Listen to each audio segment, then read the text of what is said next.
আমরা যখন কোনো দানব বা অসুরের কথা ভাবি তখন চোখের সামনে কি ভেসে ওঠে? হয়তো শিংওয়ালা কোনো অদ্ভুত প্রাণী, যার চেহারা ভীষণ ভয়ঙ্কর আর চোখগুলো লাল। ঠিক তাই।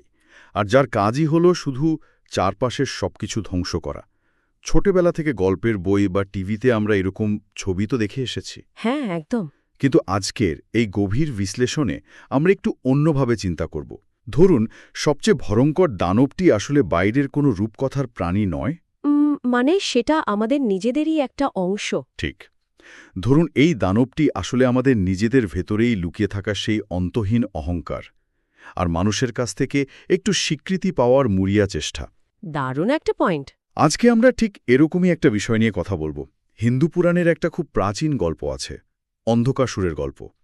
আমাদের হাতে থাকা স্টাডি মেটেরিয়াল ঘাঁটতে গিয়ে দেখলাম এটা নিছকই শিবের ত্রিশূল দিয়ে কোনো এক অসুরকে বধ করার সাধারণ রূপকথা নয়। না, একদমই না। বরং এটা মানুষের মনের অন্ধকার, ইগো আর আধ্যাত্মিক অজ্ঞতার একটা অবিশ্বাস্য সাইকোলজিক্যাল ম্যাপ। আজকের দিনে আমরা যেভাবে সোশ্যাল মিডিয়া ফলোয়ার খুঁজি, একটু স্ট্যাটাস বা অ্যাটেনশনের জন্য মরিয়া হয়ে উঠি, তার সাথে হাজার হাজার বছর আগের এই অন্ধকের গল্পের যে কি অদ্ভুত একটা মিল আছে, সেটাই আজকে বোঝার চেষ্টা করব।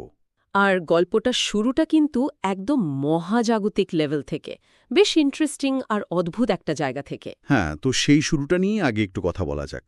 শুরুটা আসলেই খুব চমকপ্রদ।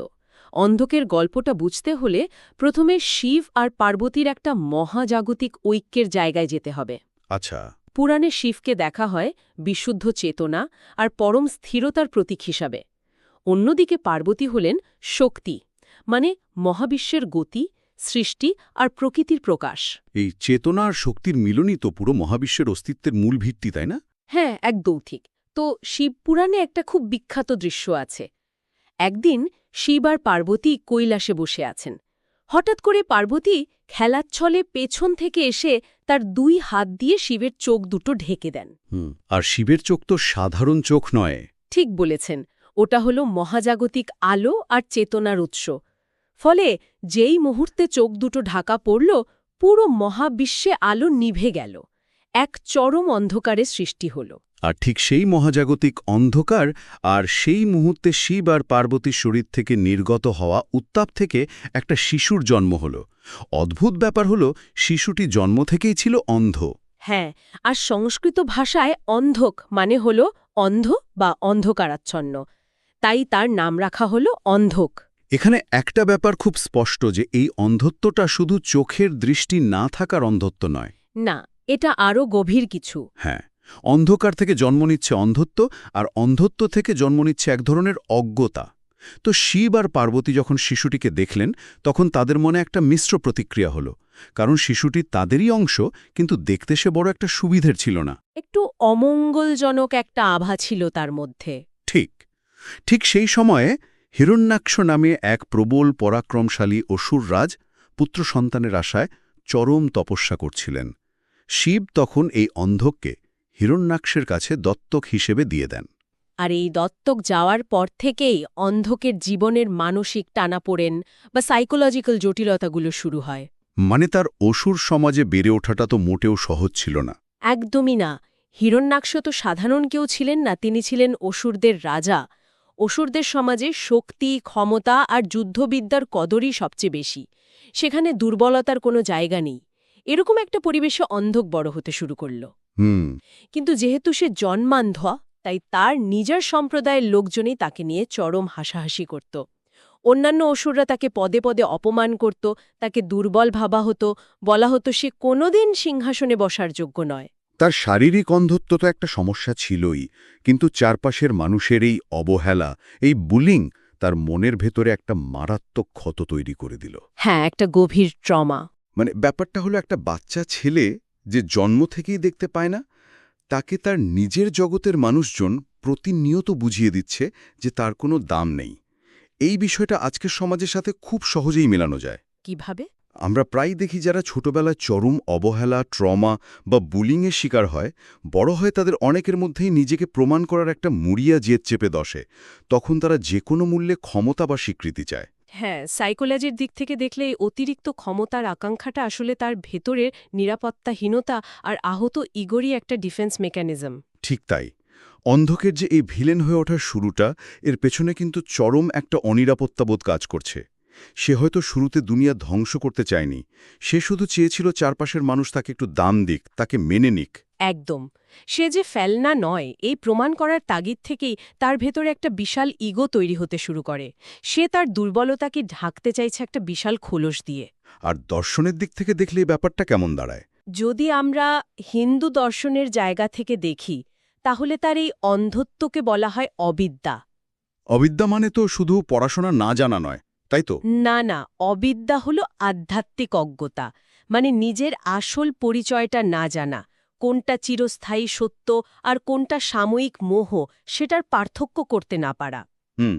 তো যখন হিরণ্যাক্ষ মারা গেলেন তখন স্বভাবতে উত্তরাধিকার নিয়ে একটা ঝামেলা তৈরি হলো। অন্যান্য অসুররা সরাসরি বলে দিল যে অন্ধককে তারা রাজা হিসাবে মানবে না।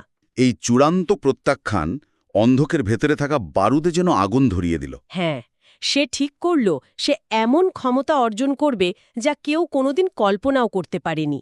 সে গহীন জঙ্গলে গিয়ে চরম তপস্যা শুরু করল। আর এই তপস্যার ধরনটাও কিন্তু মারাত্মক ছিল। সে গহীন অরণ্যে গিয়ে এক পায়ে দাঁড়িয়ে ব্রহ্মার আরাধনা শুরু করে। হাজার হাজার বছর ধরে সে এই অবস্থায় থাকে। ঝড়, বৃষ্টি, আগুন, মানে কিছুই তাকে টলাতে পারেনি। হ্যাঁ, তার জেদটা ছিল ভয়ঙ্কর। এমনকি একটা সময় সে নিজের শরীরের মাংস কেটে কেটে আগুনে আহুতি দিতে থাকে। মানে তার ভেতরে জেদটা কতটা ভয়ঙ্কর পর্যায়ে চলে গিয়েছিল ভাবলে অবাক লাগে। সে যে কোনো মূল্যে ক্ষমতা চায়। তো এত কঠোর তপস্যার পর ব্রহ্মা বাধ্য হলেন তার সামনে আসতে। হ্যাঁ, আর ব্রহ্মা তাকে বর চাইতে বললে অন্ধক তিনটি জিনিস চাইল। প্রথমত তার দৃষ্টিশক্তি লাগবে, দ্বিতীয়ত অপরিসীম ক্ষমতা লাগবে, আর তৃতীয়ত সে প্রায় অমরত্ব চাইল। প্রায় অমরত্ব কেন বলছেন? কারণ সে একটা অদ্ভুত শর্ত জুড়ে দিয়েছিল। সে বলল সে কেবল তখনই মারা যাবে যদি সে এমন কোনো নারীর প্রতি কামুক আকাঙ্ক্ষা পোষণ করে যাকে তার নিজের মায়ের মতো সম্মান করা উচিত। হ্যাঁ, এটা একটা খুব ইম্পর্ট্যান্ট পয়েন্ট। ব্রহ্মা তাকে এই বর দিয়ে দিলেন। অন্ধক তার দৃষ্টিশক্তি ফিরে পেল। কিন্তু আমার প্রশ্ন হল, তার এই যে চোখের দৃষ্টি ফিরে পাওয়া, এতে কি তার আসল সমস্যার কোনো সমাধান হলো? তার ভেতরে যে অবিদ্যা বা আধ্যাত্মিক অন্ধত্ব, সেটা কি ক্ষমতা দিয়ে দূর করা যায়? আসলে ক্ষমতা দিয়ে ভেতরের শূন্যতা কখনোই দূর করা যায় না। ব্রহ্মার বর পাওয়ার পর অন্ধকের শারীরিক চোখ হয়তো খুলেছিল, কিন্তু তার আধ্যাত্মিক অন্ধত্ব আরও কয়েক গুণ বেড়ে গিয়েছিল। মানে সে তো আর সেই দুর্বল অন্ধক রইল না। না, সে হয়ে উঠল চরম শক্তিশালী, সুদর্শন এবং এক অপ্রতিরোধ্য বিজেতা। সে একের পর এক রাজ্য জয় করতে লাগল, স্বর্গ, মর্ত্য, পাতাল সর্বত্র। দেবতাদের, ঋষিদের পরাজিত করে সে এক বিশাল সাম্রাজ্য গড়ে তুলল। কিন্তু দর্শনের ভাষায় প্রজ্ঞা ছাড়া যদি কারো হাতে অসীম ক্ষমতা চলে আসে, তবে সেটা ধ্বংস ডেকে আনে। একদম ঠিক। অন্ধকের ক্ষেত্রেও সেটাই হল। সে পৃথিবী দেখতে পাচ্ছিল ঠিকই, কিন্তু সত্যকে উপলব্ধি করার ক্ষমতা তার ছিল না। তার ভেতরে সেই পুরনো ইনসিকিউরিটি তাকে অহংকার, আধিপত্য বিস্তার আর কামুকতার অন্ধ গলিতে ঠেলে দিল। সে ভাবল বাইরে থেকে জোর করে সবকিছু দখল করলেই হয়তো তার ভেতরের অভাবটা মিটে যাবে। হ্যাঁ, এটা তো একটা মোহ। এই জায়গাটাতেই আমার মনে হয় বর্তমান সময়ের একটা দারুণ রূপক লুকিয়ে আছে। আজকে আমাদের এই ডিজিটাল দুনিয়ায় আমরা অন্ধকের মতোই আচরণ করছি না? কিভাবে একটু বুঝিয়ে বলবেন? আমাদের হাতে এখন ইন্টারনেট, স্মার্টফোন, এআই, মানে প্রযুক্তিগত দিক থেকে আমাদের অসীম ক্ষমতা। অন্ধক যেমন দৃষ্টিশক্তি আর ক্ষমতা পেয়েছিল, আমরাও তো এখন পুরো দুনিয়া হাতের মুঠোয় দেখতে পাই। হ্যাঁ, ইনফরমেশন তো এখন আমাদের আঙুলের ডগায়। কিন্তু এই বাহ্যিক ক্ষমতা কি আমাদের ভেতরের শূন্যটা কাটাতে পারছে? সোশ্যাল মিডিয়ায় একটা ভাইরাল স্ট্যাটাস, মিলিয়ন ফলোয়ার, কিংবা সারাদিন ধরে মানুষের লাইক আর কমেন্ট কোনা, এগুলো তো এক ধরনের স্বীকৃতি বা ভ্যালিডেশন খোঁজা। একদম ঠিক কথা। আমরা ভাবি আরও 10টা মানুষ আমাকে ভালো বললে বা আরও একটা প্রমোশন পেলেই হয়তো আমি খুশি হব।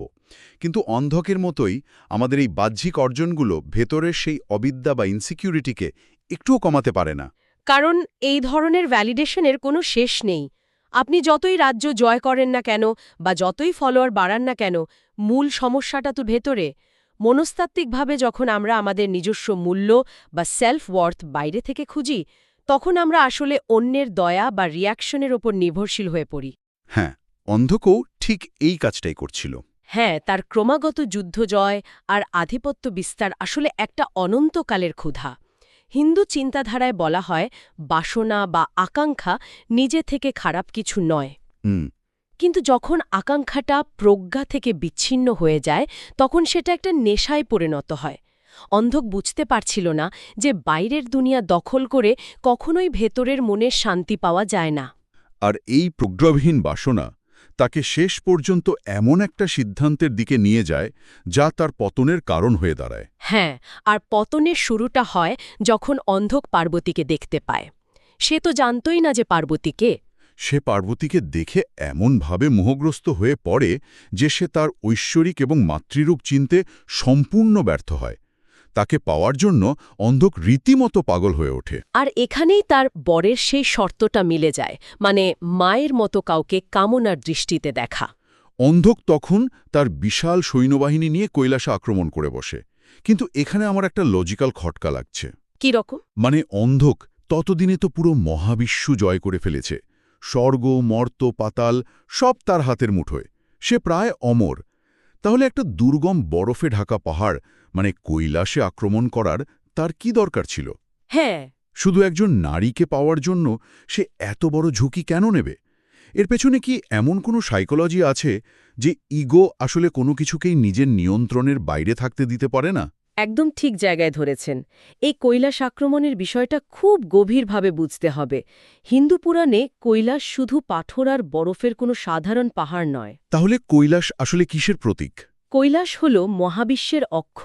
এটি পরম আধ্যাত্মিক স্থিরতা এবং শিবের আবাসস্থল।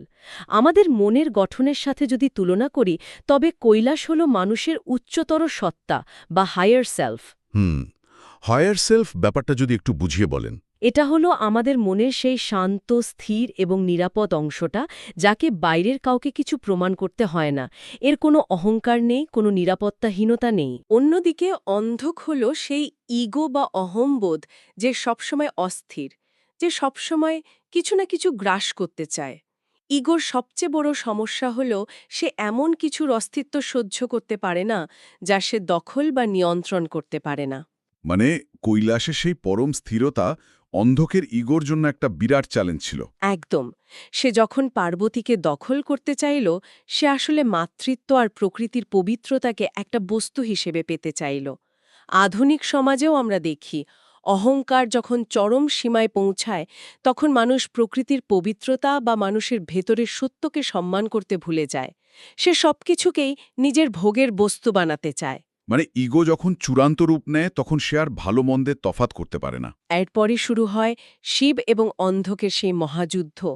আমরা যে সোর্সগুলো পড়ছিলাম সেখানে এই যুদ্ধের বর্ণনাটা রীতিমতো গায়ে কাটা দেওয়ার মতো। হ্যাঁ, প্রবল একটা যুদ্ধ। পর্বতমালা ফেটে যাচ্ছে, সমুদ্র উত্তাল হয়ে উঠছে, স্বর্গের দেবতারা ভয় পালিয়ে যাচ্ছে। কিন্তু এই যুদ্ধের সবচেয়ে ভয়ঙ্কর দিকটা ছিল অন্ধকের একটা অদ্ভুত ক্ষমতা। সেই রক্তের ব্যাপারটা, তাই তো? হ্যাঁ, ঠিক। শিব বা অন্য দেবতারা যখন অন্ধককে অস্ত্র দিয়ে আঘাত করছিলেন তখন অন্ধকের শরীর থেকে রক্তের ফোঁটা মাটিতে পড়ছিল। আর সবচেয়ে আশ্চর্যের বিষয় হল মাটিতে পড়া রক্তের প্রতিটা ফোঁটা থেকে হুবহু অন্ধকের মতো নতুন অসংখ্য অসুরের জন্ম হচ্ছিল। এটা একটা মারাত্মক ক্ষমতা।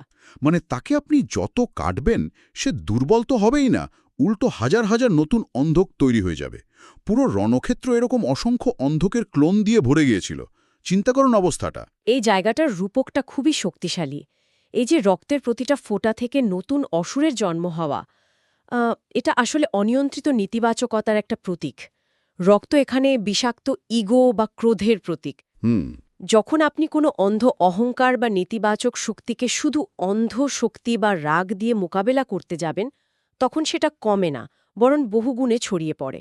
আপনি আঘাত করছেন, ভাবছেন তাকে শেষ করবেন, কিন্তু সেই আঘাতটা মাটিতে পড়ে, মানে বাস্তব দুনিয়ায় এসে নতুন একটা সমস্যার জন্ম দিচ্ছে। এই ব্যাপারটা আমাদের আজকের ইন্টারনেট কালচারের সাথে এত সুন্দরভাবে মিলে যায়। একদম তাই। এই যে সোশ্যাল মিডিয়াতে ক্যান্সেল কালচার বা ভাইরাল নেতিবাচকতা আমরা দেখি। ধরুন কেউ একজন খুব বিষাক্ত বা ঘৃণাপূর্ণ একটা পোস্ট করল, আর আপনি ভাবলেন তাকে উচিত শিক্ষা দেওয়া দরকার। হ্যাঁ, আর আমি গিয়ে সেখানে আরও কড়া ভাষায় আরও বেশি রাগ দেখিয়ে একটা কমেন্ট করলাম। ফলাফল কি হয়? আপনার সেই রাগ দেখে আরও 10 জন এসে কমেন্ট করে, ঝগড়া বাঁধে। সেই একটা নেতিবাচক কমেন্ট থেকে হাজারটা নতুন রাগের জন্ম হয়। পুরো প্ল্যাটফর্মটা একটা রণক্ষেত্রে পরিণত হয়। আপনি প্রথাগতভাবে লড়াই করে বা পাল্টা গালাগালি দিয়ে এই ইগো বা নেতিবাচকতাকে কোনোদিন থামাতে পারবেন না। ঠিক। অন্ধকের এই রক্তের ক্লোনগুলো যেন সোশ্যাল মিডিয়ায় শেয়ার হওয়া সেই অন্তহীন ট্রল আর নেতিবাচকতারই রূপ। হ্যাঁ, আর এই ক্লোনগুলোর কিন্তু নিজস্ব কোনো চিন্তা করার ক্ষমতা নেই। তারা শুধু মূল অন্ধকের রাগ আর অন্ধত্বটাকে কপি করছে। সোশ্যাল মিডিয়াতেও দেখবেন অনেকে কোনো একটা ইস্যুতে গালাগালি করছে, কিন্তু কেন করছে তার আসল কারণটা তারা নিজেরাও জানে না। তারা শুধু ট্রেন্ডে ঘা ভাসাচ্ছে। ঠিক। তো শেভ বুঝতে পারলেন যে প্রথাগত অস্ত্র বা শুধু আক্রমণ করে এই সমস্যার সমাধান হবে না। এর জন্য সম্পূর্ণ ভিন্ন একটা পদ্ধতি দরকার। তখন শিব কি করলেন? তখন শেভ মাতৃকা বা মাতৃর রূপী দেবীদের সৃষ্টি করলেন, যেমন ব্রাহ্মণী, বৈষ্ণবী, মহেশ্বরী, চামুণ্ডা। এরা হলেন ঐশ্বরিক নারী শক্তির প্রতীক। আচ্ছা। এই মাতৃকাদের কাজটা ছিল খুব অদ্ভুত। তারা যুদ্ধক্ষেত্রে নেমে অন্ধকের রক্ত মাটিতে পড়ার আগেই শূন্য থেকে তা পান করে নিতে লাগলেন। ফলে নতুন কোনো অসুরের জন্ম হওয়া বন্ধ হয়ে গেল। দারুণ। তান্ত্রিক দৃষ্টিকোণ থেকে এই মাতৃকারা হলেন কনস্ট্রাকটিভ এনার্জি বা প্রজ্ঞাপূর্ণ নারী শক্তির প্রতীক। এর মানে হল নেতিবাচকতাকে বাস্তবরূপ নেওয়ার আগে, মানে মাটিতে পড়ার আগেই, তাকে নিজের ভেতরে ধারণ করে প্রশমিত করতে হয়। ধ্বংসাত্মক শক্তিকে অন্ধ শক্তি দিয়ে নয়, বরং প্রজ্ঞা এবং এমন একটা এনার্জি দিয়ে আটকাতে হয় যার নেতিবাচকতাকে পুষ্ট হওয়ার সুযোগই দেয় না। দারুণ একটা পয়েন্ট। মানে নেতিবাচকতাকে ইগনোর করা বা তাকে খাবার না দেওয়াই হলো তাকে থামানোর উপায়। তো যখন মাতৃকারা সব রক্ত পান করে নিচ্ছেন আর নতুন কোনো অন্ধক তৈরি হতে পারছে না, তখন গল্পটা তার চূড়ান্ত ক্লাইম্যাক্সে পৌঁছায়। হ্যাঁ, এবার সেই শেষ আঘাতের পালা। শিব তখন তার সবচেয়ে ভয়ঙ্কর রূপ, মানে ভৈরব রূপ ধারণ করেন। ভৈরব হল পরম ধ্বংস এবং ঐশ্বরিক ক্রোধের প্রতীক, যার সামনে কোনো ইগো টিকতে পারে না। ভৈরবরূপী শিব তখন তার হাতের ত্রিশূল দিয়ে অন্ধকের বুকে সজোরে আঘাত করেন। ত্রিশূল অন্ধকের শরীর ভেদ করে যায় এবং তাকে শূন্যে তুলে ধরে। অন্ধক সেই ত্রিশূলে বিদ্ধ অবস্থায় শূন্যে ঝুলতে থাকে। কিন্তু এখানেই আমার সবচেয়ে বড় কনফিউশন। কনফিউশন কেন? শিব পুরাণের সবচেয়ে ভয়ঙ্কর অস্ত্র এই ত্রিশূল। সেটা দিয়ে আঘাত করার পর তো অন্ধকের সাথে সাথে মরে যাওয়ার কথা। আমরা যে কোনো মুভি বা গল্পে কি দেখি, ফাইনাল ফাইট হয়, হিরো তার সবচেয়ে বড় অস্ত্র দিয়ে আঘাত করে আর ভিলেন শেষ হয়ে যায়। হ্যাঁ, সাধারণত এমনটাই হয়। কিন্তু এখানে তো সম্পূর্ণ উল্টো একটা ঘটনা ঘটল। অস্ত্রটা তাকে মারল না, বরং তাকে আলোকিত করে তুলল। এটা কিভাবে সম্ভব? এই প্রশ্নটার উত্তরটাই এই গল্পের সবচেয়ে বড় দার্শনিক দিক। শিবের এই ত্রিশূলটা নিছক কোনো লোহার অস্ত্র নয়। তাহলে এটা কিসের প্রতীক? ত্রিশূলের ৩টি ফলা থাকে, যা সৃষ্টি, স্থিতি এবং লয়ের প্রতীক। মনস্তাত্ত্বিকভাবে একে শরীর, মন এবং অহংকারের প্রতীক হিসেবেও ধরা হয়। শিব এখানে অন্ধক নামের সত্তাটিকে ধ্বংস করতে চাননি। তিনি ধ্বংস করতে চেয়েছিলেন অন্ধকের ভেতরের সেই অজ্ঞতা, অবিদ্যা এবং মোহকে। আচ্ছা। ত্রিশূলে বিদ্ধ অবস্থায় অন্ধক যখন শূন্যে ঝুলছে, তখন সে এক চরম যন্ত্রণার ভেতর দিয়ে যাচ্ছে। এটাকে আমরা আধুনিক ভাষায় বলতে পারি হিটিং রক বটম, বা খাদের একদম তলানিতে এসে পৌঁছনো। যখন আপনার সমস্ত বাহ্যিক ক্ষমতা, সমস্ত ইগো চূর্ণবিচূর্ণ হয়ে যায়, তখন আপনি এক ভয়াবহ যন্ত্রণার মুখোমুখি হন। কিন্তু এই যন্ত্রণাই আপনার চোখ খুলে দেয়। মানে ইগোর যে খোলসটা ছিল সেটা ভেঙে যায়। ঠিক তাই। অন্ধকের ইগোর যে খোলসটা ছিল, এই ত্রিশূলের আঘাতে সেই খোলসটা ভেঙে চুরমার হয়ে যায়। তার ভেতরের কোর বা আত্মাকে এই আঘাত স্পর্শ করেনি, ধ্বংস করেছে শুধু তার ভ্রমকে। এই তীব্র যন্ত্রণার মুহূর্তেই কি অন্ধকের আধ্যাত্মিক অন্ধত্ব দূর হয়? হ্যাঁ, সে অবশেষে বুঝতে পারে সে কে, তার আসল শেকড় কোথায়। সে শিবকে তার প্রকৃত পিতা এবং পার্বতীকে পরম মাতা হিসেবে চিনতে পারে। তার মানে এই যন্ত্রণা বা চরম একটা আত্ম উপলব্ধির আঘাত আসলে একজন মানুষকে আধ্যাত্মিকভাবে জাগিয়ে তোলার জন্য প্রয়োজন। একদম। আমরা অনেক সময় জীবনে এমন বিপদে পড়ি বা এমনভাবে ব্যর্থ হই যে আমাদের সমস্ত অহংকার ভেঙে যায়। তখন আমরা বুঝতে পারি যে আমরা আসলে কতটা ভুল পথে ছিলাম। অন্ধকও অনুতাপ্ত হল। সে তার ভুল বুঝতে পেরে ক্ষমা চাইল। আর অবাক করা বিষয় হল, শিব তাকে ক্ষমাও করে দিলেন। হ্যাঁ, একটি অবহেলিত, অন্ধ এবং অহংকারী অসুর থেকে সে শিবের একজন পরম ভক্তে রূপান্তরিত হল। এই গল্পটা এজন্যই এত স্পেশাল, কারণ এটা প্রমাণ করে যে কেউ চিরকালের জন্য খারাপ নয়। অন্ধকার যত গভীরই হোক না কেন, ইগো যত বড়ই হোক না কেন, সেখান থেকেও আলোর দিকে ফিরে আসা সম্ভব। ঠিক তাই, হিন্দু পুরাণের এই জায়গাটা খুব ইউনিক। এখানে পাপী বলে কাউকে চিরস্থায়ী নরকে পাঠানোর কনসেপ্ট নেই। রাবণ বা মহিষাসুরের গল্পেও দেখবেন রূপান্তরের সুযোগ থাকে। যদিও তারা মৃত্যুর আগা পর্যন্ত ইগো ছাড়তে পারেনি। হ্যাঁ, কিন্তু অন্ধক আত্মসমর্পণ করেছিল। আপনি যদি কখনো দক্ষিণ ভারতের ইলোরা বা এলিফ্যান্টা গুহায় যান, সেখানে অন্ধকাসুর বধমূর্তি নামে শিবের একটা ভাস্কর্য দেখতে পাবেন। সেখানে শিবকে ত্রিশূল দিয়ে অন্ধককে বিদ্ধ করতে দেখা যায়।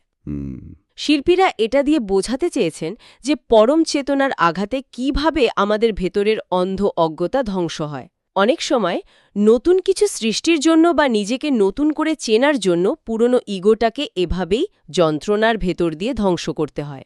শিব তো মোহের ধ্বংস করেন, আত্মার নয়। ব্যক্তিগত উন্নয়নের জন্য অনেক সময় আমাদের নিজেদের অজ্ঞতা এবং অহংবোধের বুকে আত্মোপলব্ধির এই ত্রিশূলটা বিদ্ধ করা খুব জরুরি হয়ে পড়ে। একদম ঠিক বলেছেন। সত্যি, আজকে এই পুরো আলোচনাটা আমার ভাবনার জগৎটাকে অনেকটা নাড়িয়ে দিয়েছে।